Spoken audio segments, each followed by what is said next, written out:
Qué bueno darle un espacio al Espíritu Santo para que Él ministre.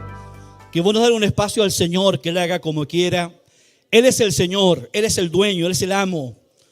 Él hace y cambia las cosas como Él quiere. Y lo que el Señor desea es que nadie se vaya sin ser ministrado. Venimos a adorar al Señor, sí. Venimos con espíritu de alegría, sí. Pero también muchos venimos con mucha necesidad del Señor. Y eso el Señor también lo ve, y también lo ministra, también lo sana, también lo fortalece.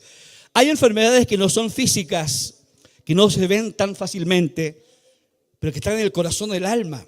Ahí le damos el espacio al Señor para que Él sane. Muchas veces cuando alguien pasa delante y uno le pregunta cuál es su necesidad, no todos se atreven a decir. No todos. Dicen es privado, es personal, y uno sabe que esa persona está batallando con algo tan fuerte. Y el Señor tiene el poder para sanar. Aunque no lo diga, el Señor sabe cuál es su necesidad. Bendito sea el Señor. Qué bueno estar en la casa del Señor un día viernes, después de largas jornadas de trabajo. Pero aquí estamos. Bendito sea el Señor. Vamos así lo titulé y lo voy a explicar. 2 preguntas de inflexión. La palabra reflexión es una palabra que nos ayuda a pensar en lo que estamos haciendo. La inflexión, si hay algún ingeniero acá, se produce en las parabólicas o en los grandes gráficos, ¿cierto? Cuando va muy bien hacia arriba la flecha y hay un punto de inflexión y se cae. Es un cambio de dirección por circunstancias que rodean a esa situación que ocurrió. Entonces, estas preguntas de inflexión que todo ser humano debe hacerse en un momento, cambiaron radicalmente la vida de un hombre. Y me refiero justamente al apóstol Pablo. En Hechos capítulo 9, versículos 5 y 6, ¿cierto? El apóstol Pablo, que no era Saulo, venía persiguiendo a la iglesia, había conseguido cartas para meter a muchos en la cárcel. Y así como mucha gente veía en él un peligro para la sociedad, un peligro para la iglesia, quizás muchos habían orado para que esa persona desapareciera. Sin embargo, Dios vio todo ese potencial y se encuentra personalmente con él. Entonces, aquí hay 2 preguntas que él hace cuando cae en el suelo. Le dice, ahí está la pregunta, sería, ¿quién eres? ¿Cuál es la pregunta? Y aquí está la pregunta gramatical. Sabía que era el Señor, pero no lo conocía. Hay mucha gente que se nos pierde los milagros. Sí, Dios me sanó, pero no vio al Señor. Vio al hermano, vio al evangelista, vio la mano que lo tocó, le gustó el culto, todo, pero no vio al Señor. Y así pasa el tiempo y escucho orar, escucho adorar y digo, pasan los años y este hermano, esta hermana, lamentablemente no ha visto al Señor. Entonces él, claro, él lo sabía, pero dije, Señor, ¿quién eres? ¿No? Es la primera pregunta de inflexión. De estar frente a una divinidad, de estar frente a alguien superior a uno, por algo dijo Señor, ¿cierto? Estamos hablando de contexto hebreo, que no le decían Kyrios ni Adonai a nadie, sino solo a Jehová. Entonces, que él haya reconocido que esa fuerza con la que se encontró es tan fuerte y poderosa que se atreve a decir, ¿quién eres, Señor? Y esa pregunta que usted se la debe hacer en un momento de su vida, le va a dar a conocer a Jesucristo, a Cristo el Señor. ¿Sabe cuánto me tardé en conocer al Señor? Nacido en hogar cristiano, tíos pastores, papá pastor. Nacido y criado en la iglesia, dormía en las bancas, construcción de templos, eso lo sé, pero de memoria. 24 años de mi vida en el seminario. No lo podía ver, lo estudié por años, pero no lo podía ver. Y en un momento determinado, en una canción determinada, me encuentro, lo veo y le dije al director, vi al Señor. No digo la imagen, no sé si me entiende. No digo el trono, no digo físicamente. Lo entendí, lo comprendí el Señor y mi vida cambió. Y viene la segunda pregunta de inflexión. ¿Qué quieres que yo haga? ¿Qué quieres que yo haga? Hay uno nota como pastor en las ovejas, es decir, ya conoció. La Biblia pasa y dice, Señor, yo quiero que tú me des trabajo, yo quiero, Señor, que tú me des salud, Señor, que tú bendigas mi casa, Señor, que me des larga vida, que la jubilación sea buena, que me alcance para el fin de mes, que me sanes a él. Señor, yo quiero. Y el que se encuentra con el Señor es, Señor, esa sola frase, esa sola pregunta de inflexión que cambia el resto de la vida. Estamos estudiando en el Centro de Formación Misionero con María Elena. María Elena abrazó el ministerio a los 23 años, era soltera y se va a India a los 24 años. Yo cuando estuve en India dije yo, ¿a dónde la mandé? O sea, dije yo, es fácil en una oficina en Santiago decir, podemos hacer un trabajo en India. O sea, cuando llego allá digo yo, wow, esto, lo que estaban en clase ayer, que no estuvieron en clase, quedamos con la boca abierta. ¿Cómo es tanto? Dice uno, ¿cómo tanto en pleno siglo XXI? Bueno, es así. Pero es porque yo no manejo mi futuro. Yo no tomo decisiones. ¿Quién las toma? Ve a la ciudad de Damasco, ve a la calle derecha y se te dirá. Y ahí vemos a Saulo humillado, cabizbajo, no demandando, sino siendo demandado. Siguiente diapositiva. ¿Quién me ayuda? La Miri. Muchas gracias, Miri. Acá están las dos preguntas un poquito explicadas. No voy a tomar la derecha porque no hay tiempo, pero la derecha, para ustedes la izquierda. Vamos a tomar la izquierda, dos preguntas. ¿Quién eres, Señor?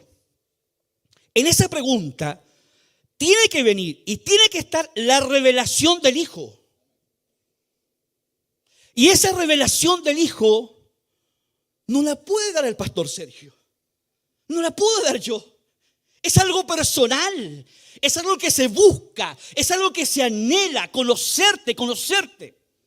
Una de las formas que Dios me ministró a mí en la pandemia fue cuando estaban cruzando en el lago de Genesaret, que son 18 kilómetros de diámetro. El Señor había ministrado todo el día, y se fue a un monte a orar. ¿Por qué oraría? Bueno, uno sabe que tenía comunión con el Padre y también trabajar la vanagloria. ¿No? Trabajar la vanagloria. Lo habían querido hacer rey. Él desiste, se escapa de ellos, toma un barco, cruza, se va y los discípulos quedan atrás. Ellos van tratando de llegar también a la otra orilla, no logran. ¿Ya se acuerdan? Es cuando Pedro camina sobre las aguas. Y ellos en la tremenda necesidad de avanzar, pensaban que se morían. Aparece alguien. Le pregunta, es un fantasma. Y él dice, yo soy. Y en medio de la tempestad se les reveló el Hijo. ¿Entiendes lo que quiero decir? Se les reveló el Hijo. Entonces viene la revelación del Hijo. ¿Qué anhelamos? La revelación del Hijo, la revelación del Señor. Todo el tiempo, la revelación del Señor, de tu señorío, de tu gobierno, verte de esa manera, entenderte de esa manera, que mi vida entiende de esa manera. Hay una amiga que expresó una frase tan linda que la copié 1000 veces, hasta el punto que la imprimí y la pegué en mi cuarto para no olvidarme.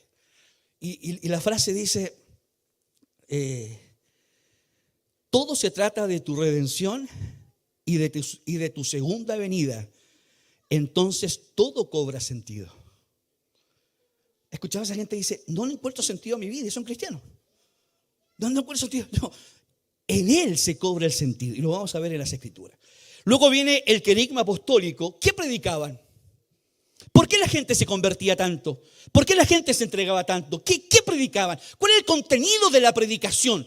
Ese contenido de predicación, esa proclamación, en griego se llama el querigma apostólico. Lo que ellos declaraban, voz en alta, no en la doctrina, no en la enseñanza, en la proclamación de la palabra.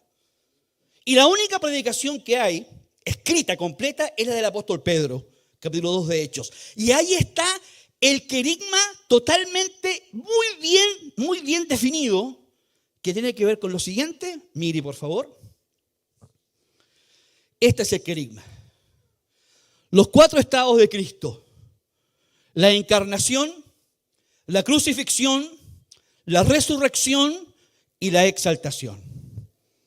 ¿Lo podemos repetir? Los 4 estados de Cristo: la encarnación, la crucifixión, la resurrección y la exaltación.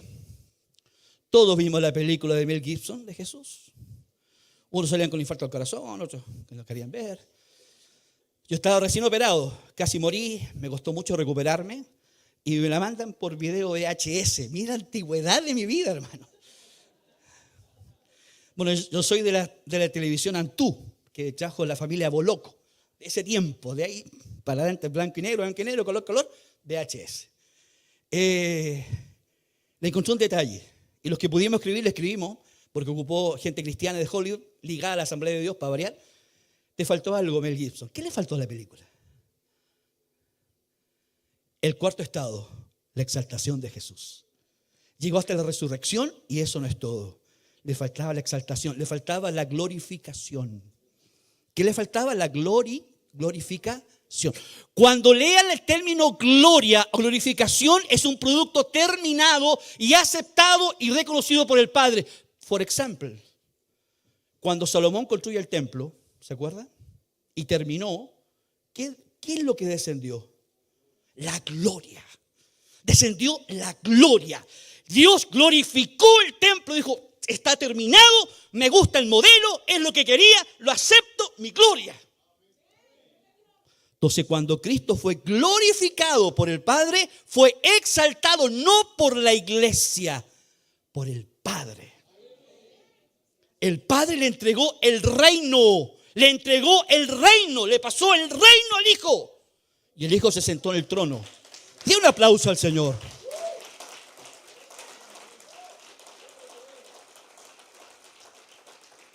Y en nuestra escatología, que es larga, la famosa parousia, ¿no? La gran segunda venida que parte con la muerte de Jesús en la crucifixión hasta el fin de todos los tiempos. Ese final, dice el apóstol Pablo, cuando el Señor le entregue el reino al Padre, termina el tiempo del Señor y el Padre vuelve a ser el Rey sobre todo. ¿Sí entendió? Dígame. Necesario es que Él reine hasta que ponga a sus enemigos por estrado de sus pies. Y cuando la muerte sea derrotada, entonces el fin, y entregará el reino al Padre. Pero mientras tanto, ¿quién está reinando? El Señor. Hebreos dice: y habiendo de llevar muchos hijos a la gloria. No habla de eternidad, habla de terminación, de consumación de las cosas, de la redención total, de la resurrección final del cuerpo glorificado. Exaltación. Encarnación.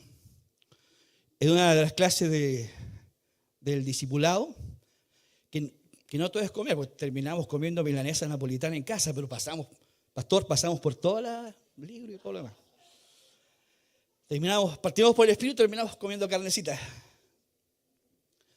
Algo que yo vi, que los hermanos quedaron como callados y como que me incomodó. Entonces, no, pastor, es que quedamos mudos.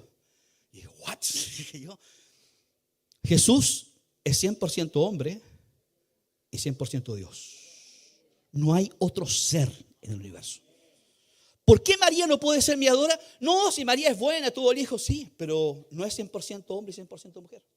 Único ser en el universo que reúne 100% humanidad y 100% divinidad. ¿Qué es eso? La encarnación. Eso confesamos, eso declaramos. Jesús dice, el único mediador entre Dios y los hombres, porque es el puente. Dios, los hombres, 100% Dios, 100% hombre, el único. ¿Cuántos dicen amén a esta verdad? Como decía uno de los teólogos prohibidos, pero me gustó esa frase, Carlos Bartz. Sube prohibido el instituto, más lo leímos. Ahora en Dios hay humanidad, sí. Y en el hombre hay divinidad, sí. Entonces muchos dicen, en la clase me decían, así con mucho temor, yo sé para dónde iba el comentario. Entonces le fue fácil al Señor padecer, si lo padeció como divino. Pero Filipenses 2 haya pues este sentir que hubo en Cristo, el que no estimó el ser igual a Dios como cosa que aferrarse, y aquí viene el griego koiné, sino que se despojó.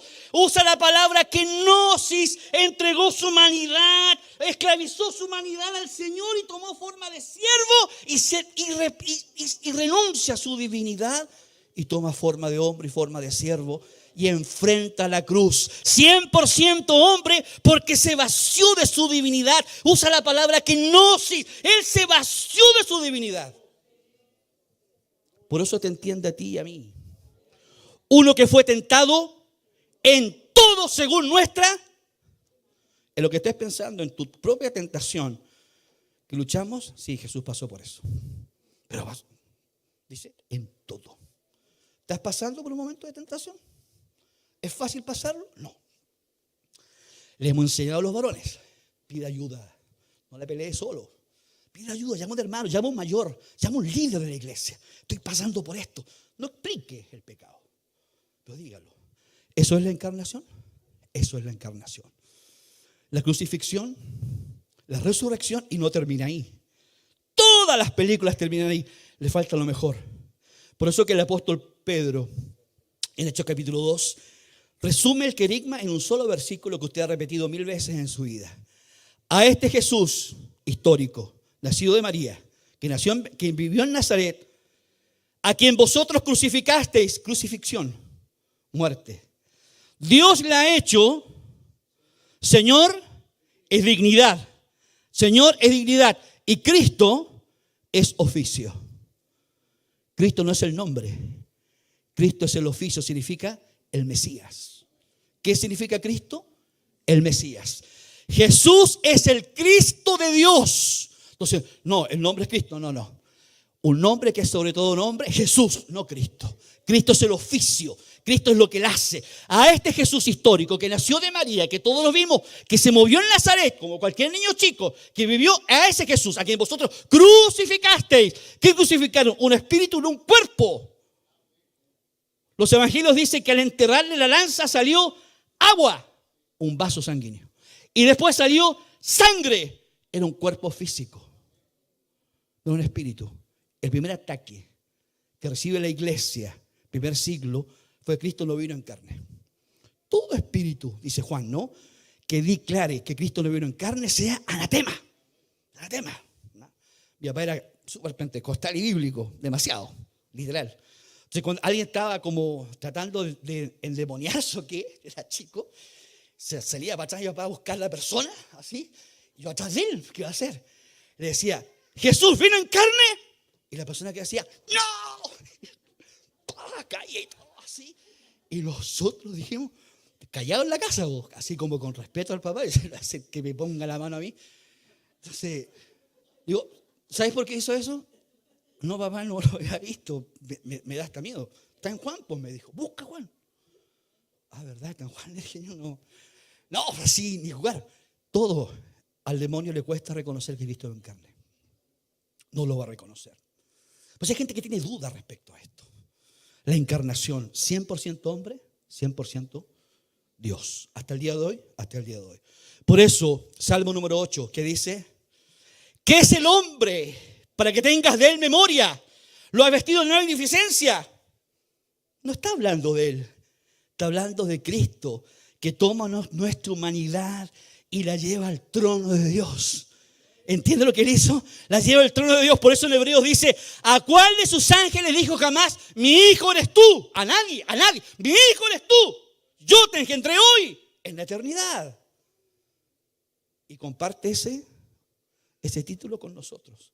El mismo a cuál de sus ángeles dijo jamás, mi hijo eres tú? A nadie. Solo al Hijo. ¿Y después a quién? A nosotros. ¿Cuántos dicen amén?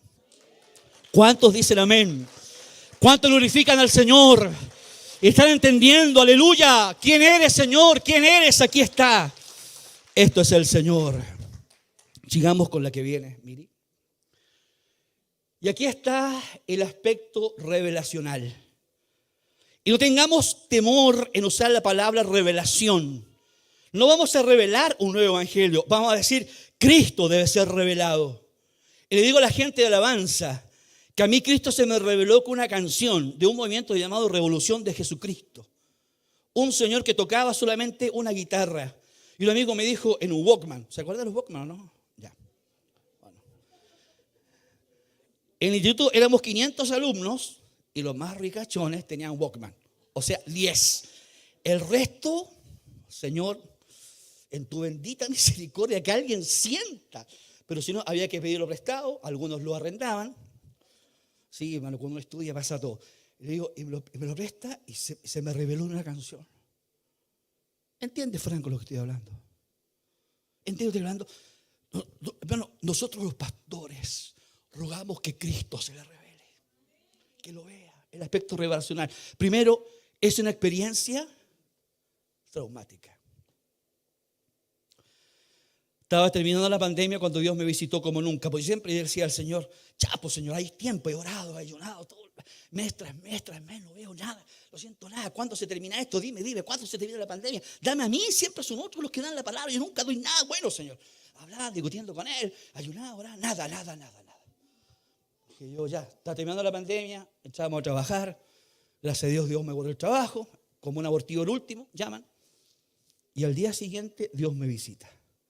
Y estando en la oración de la mañana, que es media hora antes de salir, la oración de la mañana, de rodillas, yo pensé que había salido, y había salido en el Espíritu. Y había caminado por las calles de Ñuñoa en el Espíritu.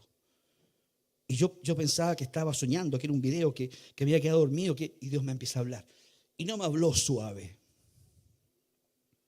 No me habló para felicitarme. Me escaneó completo, toda mi vida.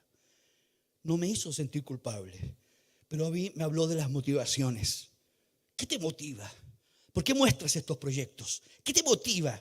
Dije, estuviste parado en esta esquina diciendo que te sentías solo. Que andaba, yo en ese tiempo estaba con la perrita de Lucas, la Fernie, para todos lados, que me acompañaba. Lo único para decirle a los soldados que estaba pasando la perra, para que no pidieran carnet.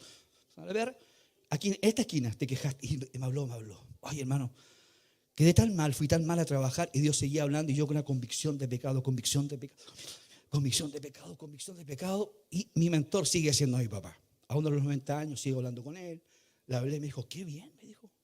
¿Qué me dijo? Por fin, me dijo. Por fin una experiencia que vale la pena. Por fin. Porque mi papá tiene más experiencias que, por fin una experiencia que vale la pena va a cambiar. Fíjese lo que le pasa a Isaías. Isaías, no sé si podemos proyectar el versículo de Isaías o molesto mucho, ¿sí? Oye, un aplauso a la gente multimedia que siempre me soporta, me aguanta todo. Fíjese lo de Isaías capítulo. Si se hace a la hora voy a terminar y algún día terminaremos el sermón, pero quiero que. Porque mucha gente dice, no, si Dios existe, hablé con Él y chicha fresca, no se le nota quebrantamiento. Fue Daniel visitado por Dios y cayó como muerto. ¿Sí o no? Dios habló con él y cayó como Juan en la isla, habló con Dios y cayó porque mucha presencia. Yo quedé trastocado, quedé mal. Yo no podía coordinarme por dentro. Yo no sabía si.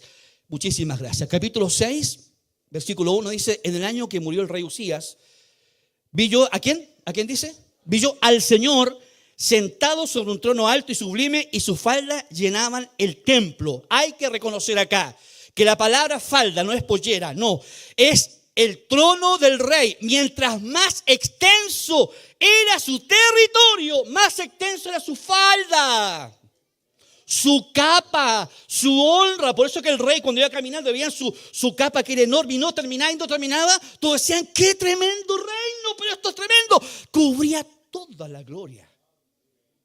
Vi al Señor sentado, ¿dónde?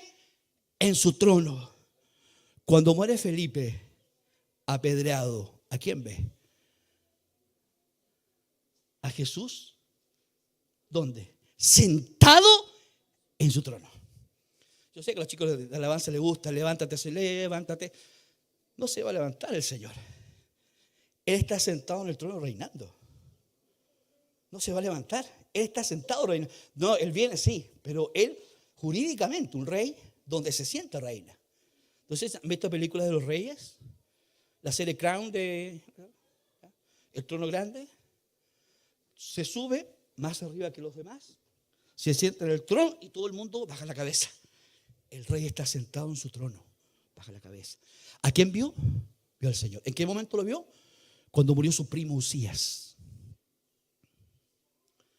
No le escape a los problemas, no le escape a los dolores de esta vida. No saque, no, hermano, métase. Tal vez Dios está tratando de revelar en ese dolor. Ese dolor llevó a Usías a orar, a clamar. El dolor que tenía Usías había muerto. Sabía el desastre que estaba en Jerusalén. Se sintió absolutamente solo este profeta, poeta, uno de los mejores, el príncipe de los profetas. Sigamos. Por encima de él había serafines, cada uno tenía 6 alas, con 2 cubrían su rostro, con 2 cubrían sus pies y con 2 volaban. Signo que era el trono de Dios. También lo ve Moisés, también lo ve Juan. Para afirmar una verdad tienen que haber 3 pasajes bíblicos que lo sostienen. Y los que han visto el trono han visto estos seres angelicales. Nadie llega al trono, hay un mar de cristal. Nadie llega al trono, ahí está el trono, ahí está el mar de cristal, no se pasa el mar de cristal. Está el mar de cristal, después vienen los 24 ancianos. Y del trono sale uno como un cordero inmolado a administrar la justicia. Estoy hablando de Apocalipsis. ¿Cómo es el trono de Dios? Lee Apocalipsis. ¿Cómo es el Señor? Lee Apocalipsis, ahí está todo revelado. Pero a Isaías, 700 años antes de Cristo, se le revela así Dios, sentado en su trono, los ángeles, sigamos. Y el uno al otro decía, santo, santo, santo, Jehová de los ejércitos, toda la tierra está llena de su gloria. Sigamos. Los quiciales de las puertas se estremecieron, imagínense, con la voz del que clamaba y la casa se llenó. Qué tremendo, hermano, qué experiencia. ¿Cuántos anhelan experiencias de esta manera en los tiempos de oración, en los tiempos de búsqueda, a solas con Dios? No la oración apurada, a punto de irme al trabajo. No esa oración, tiempos de Dios, tiempos de oración de Dios. Y Dios te despierta a 3, 4 de la mañana. No puedo dormir, voy a un rato. No, quiere contigo, quiere revelarse. Quiere que tú veas al Señor. ¿Sabes lo que me sorprendió a mí de Daniel? Solo Daniel vio la visión, no los que estaban cerca de Daniel. Puede estar tú y tu esposa, pero seas tú el que lo vea. O seas tú y no tus hijos. Tú y no la iglesia. Sea contigo. Y cuando Saulo dice, Señor, ¿quién eres? Los que lo estaban con Saulo no vieron al Señor.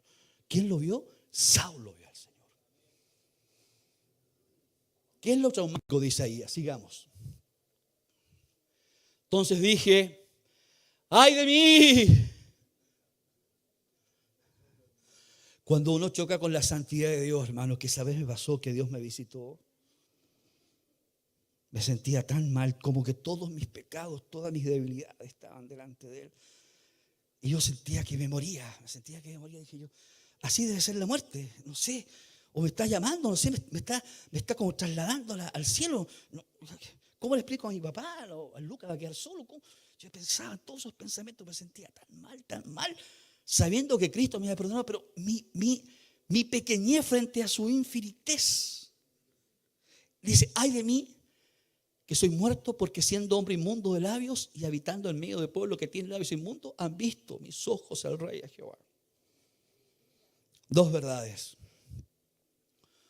Cuando Cristo se revela, Cristo revela tu identidad.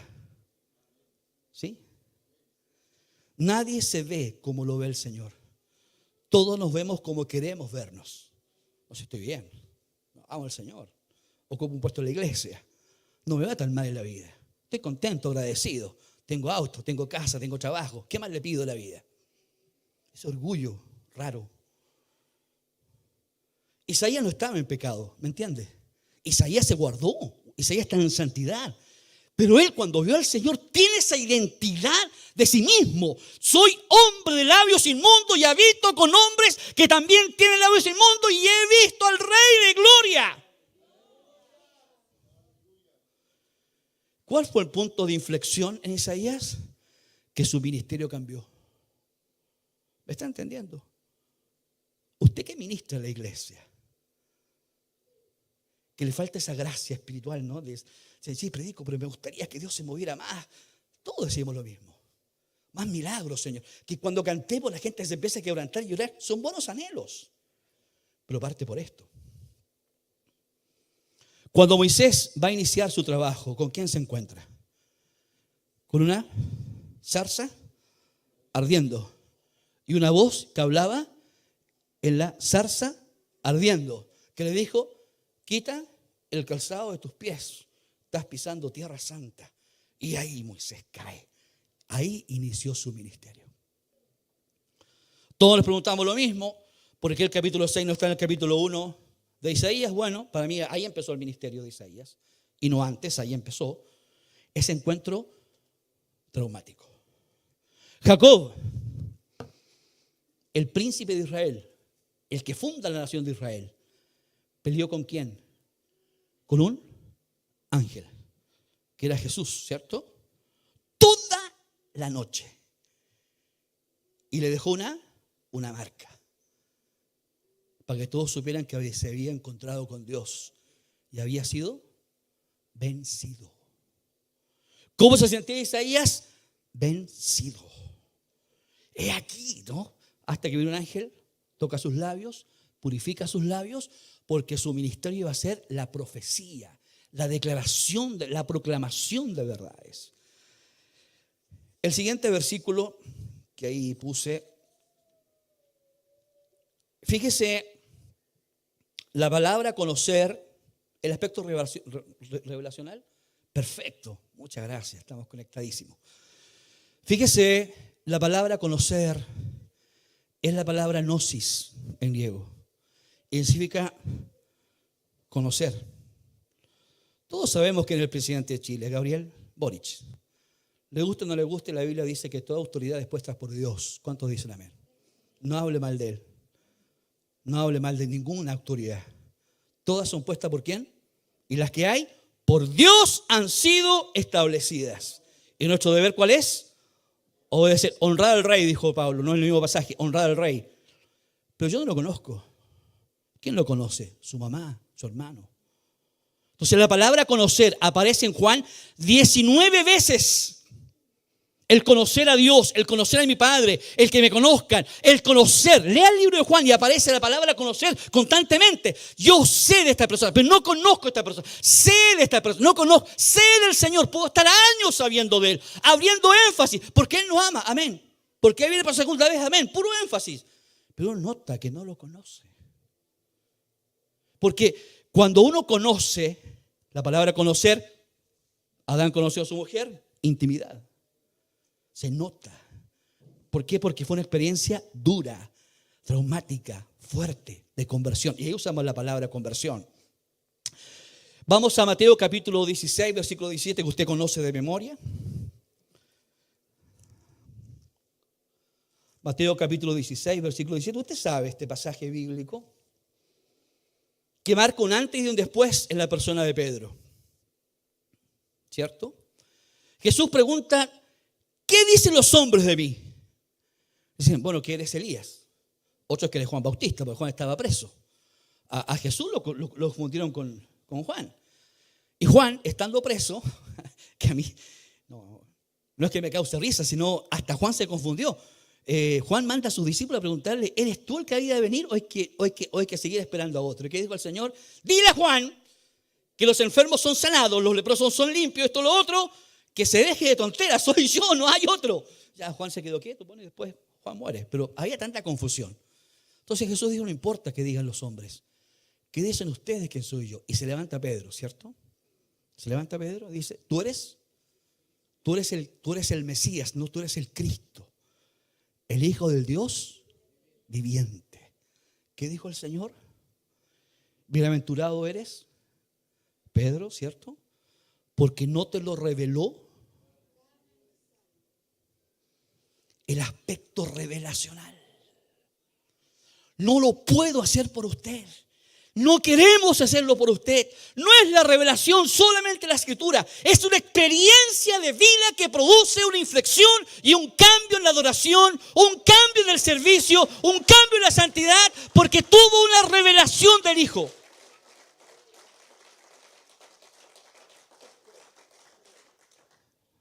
Tú eres Pedro. Y sobre esta roca, sobre lo que has declarado, edificaré mi iglesia. No es el primero que se para con los 11, ¿cierto? En Pentecostés. Y tiene la revelación de explicar qué había sucedido. Esto que ustedes ven, estos hombres no están llenos de mosto. Esto es para que se cumpliese. Y es Pedro mencionando las Escrituras, diciendo para que se cumpliese lo que dice el profeta Joel. Y todos quedan. Un pescador, un hombre de mar, un hombre del río que lo conocían, un hombre del vulgo que no sabía mucho, le es revelado. Y uno nota en los hermanos cuando empiezan a testificar y predicar, uno dice, le diría, mira Sergio, se le está revelando Cristo en la palabra. Se le está revelando la Escritura. No está copiando sermones, no está poniendo frases armadas, está revelando. Es porque se le reveló Cristo.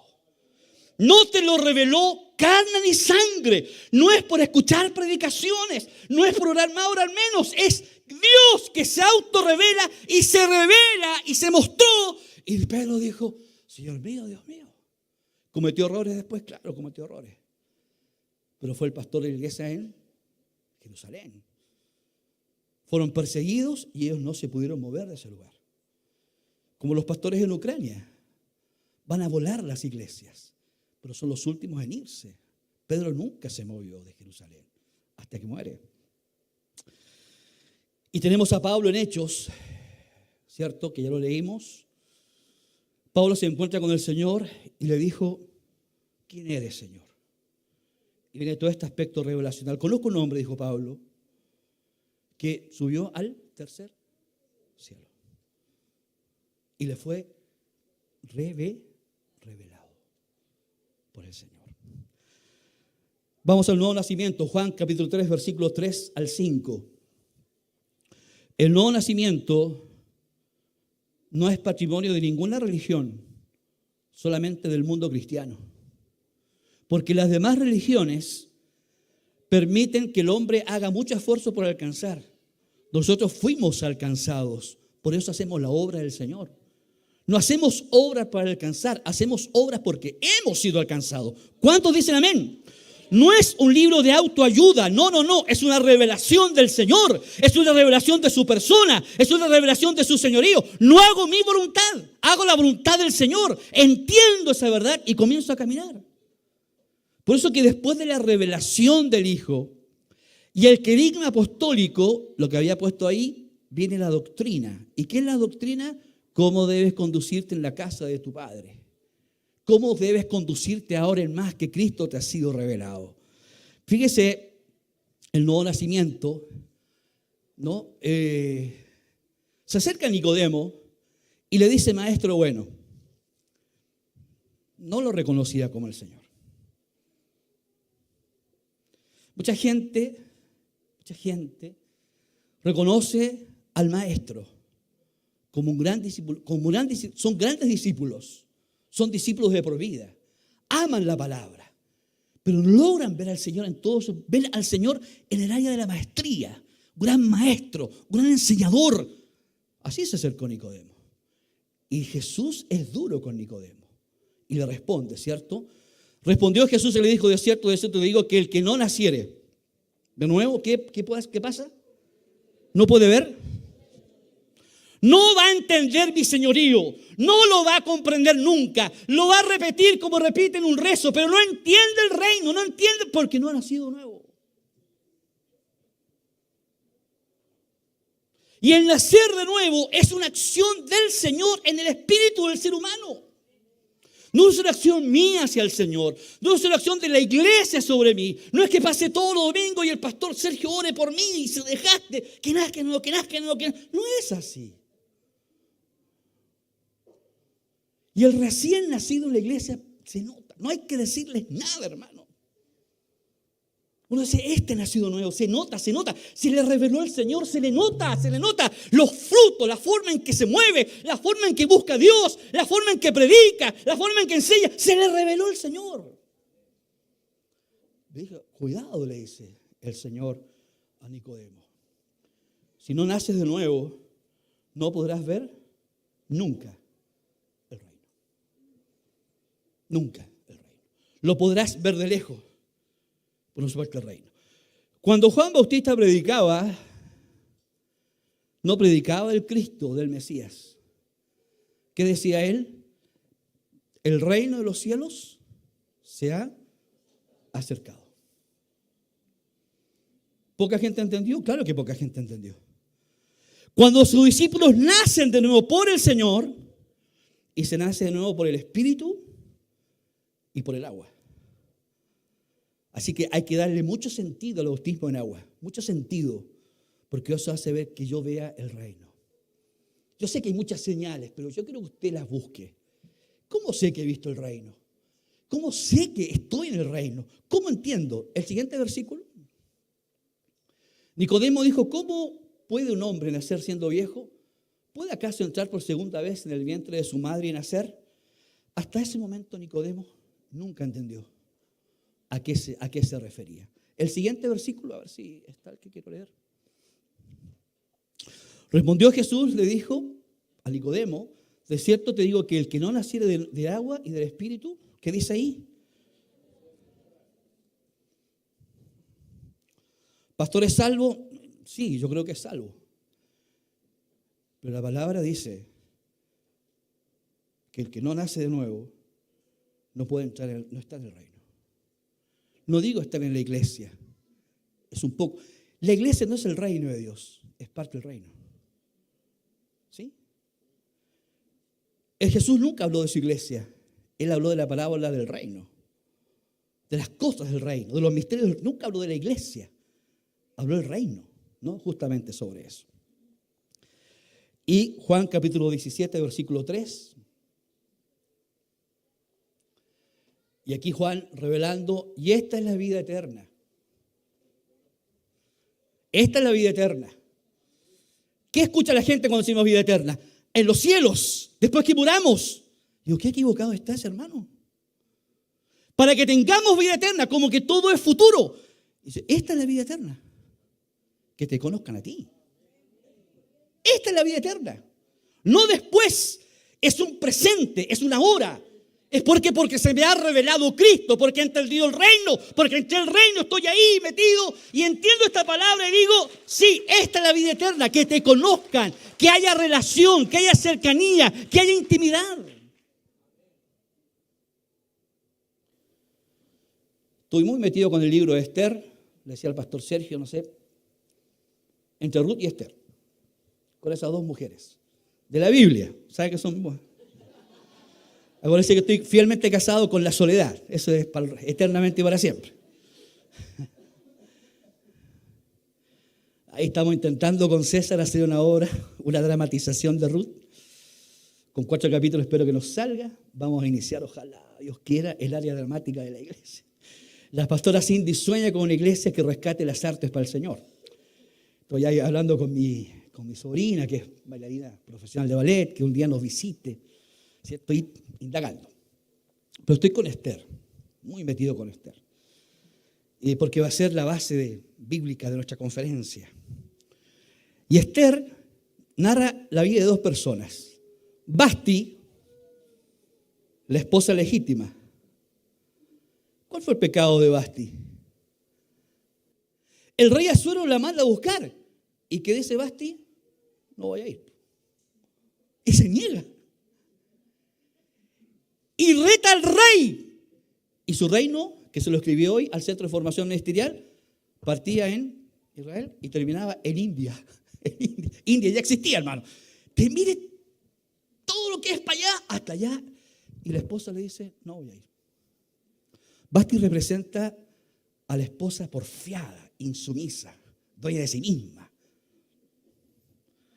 Y aparece Esther, la cual somos nosotros. Se llenó de afeites y se preparó para su marido. Está hablando de la iglesia. Está hablando de la iglesia. No hablo de su matrimonio. No hablo de su matrimonio. Hablo de la iglesia. Grande es este misterio, dice el apóstol Pablo, ¿cierto? En Efesios. Mas yo digo esto de Cristo y la iglesia. Somos la esposa. Y esa es una revelación. Y la esposa no se puede negar. Y tiene intimidad con su esposo. Y se goza y baila para él. Eso sí es la esposa. Jesús se dice, yo soy el esposo. Me gusta mucho Juan Bautista, en el libro de Juan, cuando dice, yo no soy el esposo. ¿Qué dice Juan? Yo soy el amigo del esposo. Yo no soy, él es el esposo. No, hablando justamente de Jesús. Esta es la vida eterna. Que te conozcan a ti. Y el conocer significa relación, significa intimidad, significa búsqueda hasta que Cristo me sea revelado. Si está en esa posición, sí, voy porque me obligan, voy porque tengo una deuda con el Señor, voy porque toco guitarra. Ya, si al final por algo es que voy porque quiero que me... Está mal. Todavía no ha visto al Señor. Señor, ¿quién eres? Sé que falta la otra pregunta, ya la daremos. ¿Qué quieres que yo haga? Pero hoy esa es la pregunta. ¿Quién eres, Señor? ¿Cuál es su conocimiento de Cristo? ¿Cuál es su revelación de Cristo? ¿Hasta dónde ha visto al Señor? ¿Hasta dónde Él es dueño absoluto, suyo? Y usted siente que Él es su amo, que Él es su dueño, que su tiempo no es mío, es del Señor. No le estoy haciendo un favor a Dios acá. Él es dueño de mi tiempo. Gente que piensa que es dueño del 10% de mi sueldo. No, es del 10% y del 90%. ¿Cuántos dicen amén a eso? Trabajamos bien, somos muy buenos trabajadores, porque no lo hacemos por el sueldo, lo hacemos por el Señor, porque Él se me ha revelado en el aspecto laboral, lo hago por Él. ¿Por qué canta así? Porque le canto al Señor. Yo no sé si desafino, aunque Franco me dijo, no, una voz potente ahí, gritón, tiene que estar ahí en el mall cantando. Lo hago para Él. Los brazos los levanto para Él. Me muevo para Él, me visto para Él. Él es el Señor. ¿Cuántos dicen esta verdad? Pongámonos de pie, la gente de alabanza me ayuda. Vamos a terminar cantando al Señor. Vengo hoy a postrarme a tus pies. Lo cantamos una y otra vez. Si usted quiere arrodillar en su lugar o que viene al altar a decirle, eres el Señor, yo quiero que tú te reveles a mí, Señor. Revélate como el Señor, no como el maestro, no como aquel que sustenta mis necesidades, no solamente aquel que está para sanar mi físico o cuidar a mis hijos o bendecir mi empresa. No, Señor. Yo quiero por ti como Señor. Vamos a decirlo, vamos a cantarlo, vamos a expresarlo, vamos a derramarnos delante de Él. Aleluya. ¿Quién eres, Señor? Eres el Kyrios, eres el Adonai, eres el que está sentado en el trono reinando, gobernando. Nada se escapa de tu mano. Eres soberano sobre soberanos. Eres el Rey de reyes, el Señor de señores. A ti cantamos en esta noche, Señor. Vengo hoy a postrarme a tus pies, mi Cristo. Aleluya. Cánteselo al Señor. Postrémonos. Postrémonos. Solo en ti, solo en ti hay plenitud de amor. No hay nadie como tú, Jesús. No hay nada, no hay nadie comparable.